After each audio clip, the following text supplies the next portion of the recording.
Should look something like that, and then you can shade it too if you want to.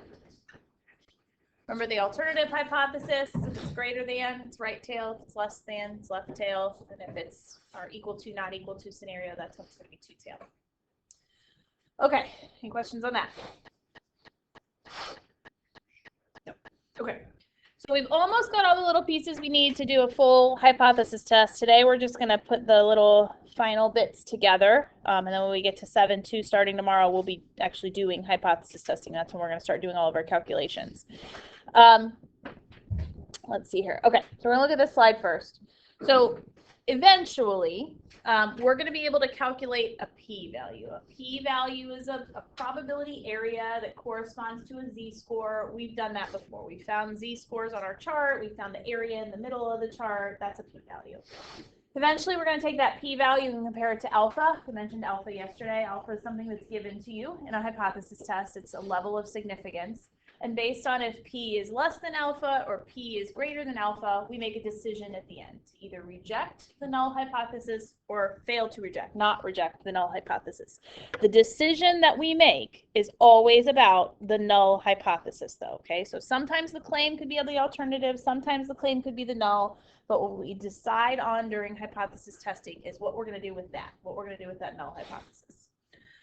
Okay, then once we make our decision, which you can see in the bottom chart here, is either reject the null or not reject the null, then we want to summarize at the end. And the summary has to do with where the claim is located. And again, that could be either. It could be a null hypothesis or it could be alternative hypothesis. Okay, so we're going to look at the first ones. You want to make sure you fill this in. I would put a big star by this chart. This is literally how you are going to summarize every single hypothesis test for the rest of the chapter. If your claim is the null hypothesis, and at the end, after doing all your math, you decide to reject the null hypothesis, the summary of that would be there is enough evidence to reject the claim. Okay, so my claim was the null, we rejected it because we did the math and we showed we had evidence to do that, so that should be pretty self-explanatory. We have enough evidence, we have the math to back it up, that we are rejecting that claim. Okay. If the claim is the alternative hypothesis, we still say there is not enough evidence, okay? Rejecting during a hypothesis test is good. That's our ultimate goal, bless you, is to be able to reject the null hypothesis. So we still say there is enough evidence, but this time we say support the claim because the alternative and the null are opposites of each other. If my claim is the alternative and I reject the null, it's opposite. I'm saying, okay, the opposite isn't true, so I have enough information to say that my claim is true. So that's why we use the word support when my claim is the alternative. If you do not reject, the only thing that changes is, okay, if we don't reject, we don't have enough evidence to make a decision. So instead of is enough evidence, you're going to see for both of these is not enough evidence. But still, if the claim is the null, we use the word reject. If the claim is the alternative, we use the word support. You can see how, like in Math Excel, or even when you're just wording it on your own, it's almost like some drop-down options. We either say there is or is not enough evidence. If we reject, there is. If we do not reject, there is not. To either reject or support the claim. And then whatever the claim is, we can always state that at the end. We can put it in context of whatever the problem is. So. Okay, make sure you have that all filled in your little boxes.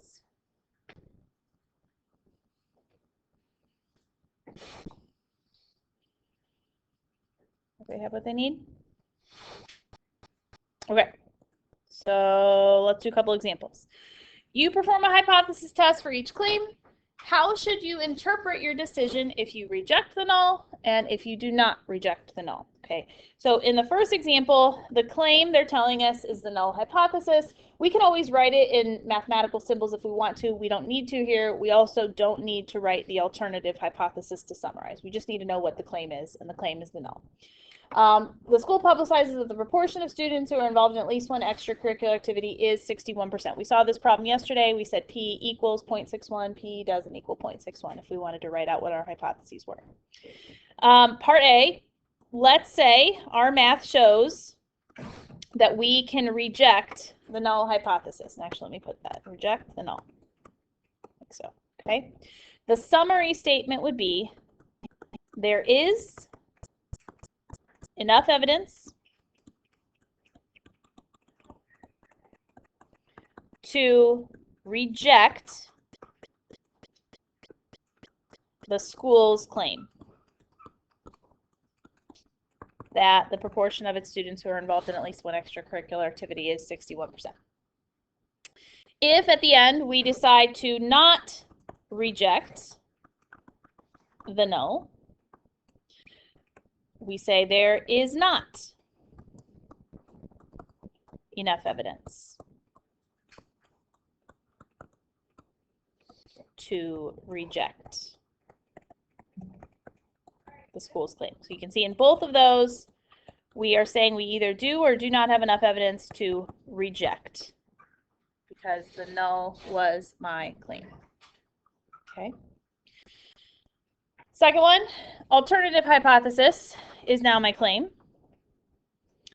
And I think we saw this one yesterday too. Maybe it says a car dealership announces that the mean time for an oil change is less than 15 minutes. If we decide to reject the null in this case, okay, my claim is the alternative. We are rejecting the opposite.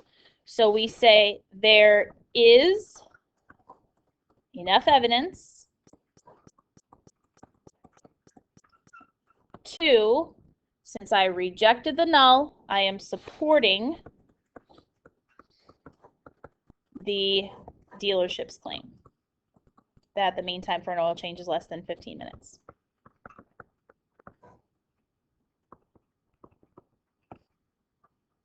Okay, and if we do not reject,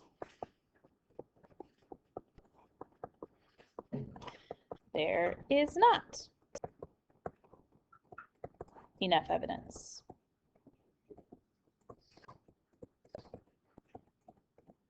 to support the dealership's claim.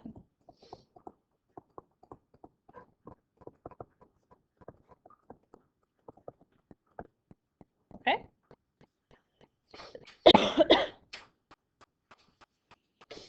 Any questions on that? Summarizing. Okay. The next slide kind of tells you, let's say you're creating a hypothesis test. You want to think about at the beginning, what's our goal? Do we want to reject something? Do we want to show that something is false? Or do we want to support something and show that something is true? If your goal is to reject, prove something false, you would make the null hypothesis your claim, because we can reject that and say there is enough information to reject. If you want to support something, then you make your claim the alternative hypothesis. And if we're able to reject, we say we have enough information to support. So this is something that we can think about at the end of a problem for sure when we summarize, but also at the beginning when we create that claim, if we were doing it ourselves. We want to position the claim in a certain way so that the results that we get are ultimately the goal of whatever we're doing our test for, okay? So let's look at this example. It says a medical research team is investigating the benefits of a new surgical treatment. One of the claims is that the mean recovery time for patients after a new treatment is less than 96 hours. First question, how would you write the null and alternative hypothesis when you're on the research team if you want to support the claim? And then we'll talk about, after we write that, how would we interpret our decision if we reject the null hypothesis? Okay, if I want to support the claim, which one is going to be my claim? The null or the alternative? The alternative will be our claim. Okay, and at the very top there it says the claim is that the mean recovery time for patients is less than 96 hours. So mean less than 96, which means what would the null be? Mean is greater than or equal to 96. Okay, then second part of the question, how would we interpret the decision if we reject the null? If we reject, do we say there is or is not enough evidence? there is, rejecting is good, enough evidence to, what did we want to do here? Support the claim. Okay, and with this one, you can see how it's set up, exactly what we would be rejecting and exactly what the complement of that is. Okay, if we reject the null, we're saying the fact that the mean is greater than or equal to 96 is not true. So the alternative is that the mean is less than 96 is true. Okay, so we're supporting what we wrote as the claim. All right, let's look at number 2. This one's where it gets a little interesting. It says, how would you write the null and alternative hypothesis when you want to reject the claim? Okay, so my null and my alternative. This time, if I want to reject, my claim needs to be the null hypothesis. Okay, now the claim at the top is that the mean is less than 96 hours. That does not include a statement of equality, the little equals to symbol. And if we write a null hypothesis, it has to have an equal to. So that's how we adjust. We just say the mean is less than or equal to 96. Okay. And then the alternative would be greater than 96. Bless you. Okay. So then if I reject the null in this case, we would say there is or is not is enough evidence to reject the claim. Okay, it's still a claim that the mean is less than 96. It's just got this extra little equal to symbol on it as well, less than or equal to 96. Okay, any questions there? The ones that say you try, we're going to skip. Don't worry about those. We've pretty much practiced it already. The last slide I want to show you, actually it's 2 slides in one on your paper. It's on the right side. The last 2 columns over there, last column over there. This is ultimately all the pieces put together that we've kind of talked about. So when we get to 7-2 tomorrow and Friday, we're going to be doing a whole hypothesis test. All of these pieces are going to come together. So the procedure is going to be as follows. First, we're going to state the claim and the null and alternative hypothesis we're going to create. We can do it mathematically and in words. We've already practiced that. Level of significance is either chosen by us or 99% of the time given to us. So we'll have that. That's number 2. Number 3 is determine what your sampling distribution is. It's either going to be a Z or a T. We've talked about how you know which one of the 2 it is in the last chapter. And then you can also determine which tail test you have. We practiced that. Left tail, right tail, 2 tail. Step number 4 is also review from the last chapter. It's calculate your standardized test statistic, which is just calculate your Z value or calculate your T value, whatever that is, based on what your sample information is and your sample size. And then we add that to the sketch. Then we find the p-value, that's the probability area. If we have z, we can look on our z chart and find the area, and then we compare that area, that p-value, to alpha. If it's less than and greater than, that tells us to reject or not reject, and then we summarize like we practiced today at the end. Okay, so all these things that we've done before now that kind of seem like they're just separate are all going to come together, I promise. Okay, but we took our time getting there. Any questions on this?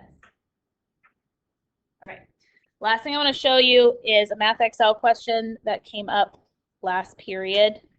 It's not explicitly in the notes, so I just wanted to cover it real quick. So this problem says, decide whether each confidence interval on the right indicates if we should reject the null. Okay, so if you look at this picture, you can see it shades it for us. The null is that my mean is greater than or equal to 53. Okay, so we're proposing that the mean of something is greater than or equal to 53. There's Jack. Thank you. Okay, then we're going to compare that to our confidence interval. So let's look at the top one. It's going to ask 3 different things here when you do it. So for the first one, we were just looking at the first number line. The first number line has a confidence interval between 51 and 52. So this confidence interval is saying we think the mean is between 51 and 52. but our hypothesis was that the mean is greater than 53. Do you think we're going to reject or not reject? This would be a reject, okay? We're saying we think it's between 51 and 52, but the hypothesis is that it's greater than 53. So this would be a reject, and there's two options here. The first option is the confidence interval is located to the left of 53. The second one includes values greater than 53. Well, our confidence interval had values less than 53, so that's how we know to choose that one. Would you reject or not reject the second one? What do you think? That's between 50 and 55, it says.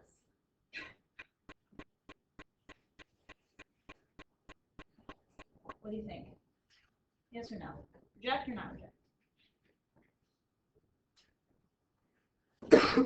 Is there some information there that says, hey, that mean could be greater than or equal to 53?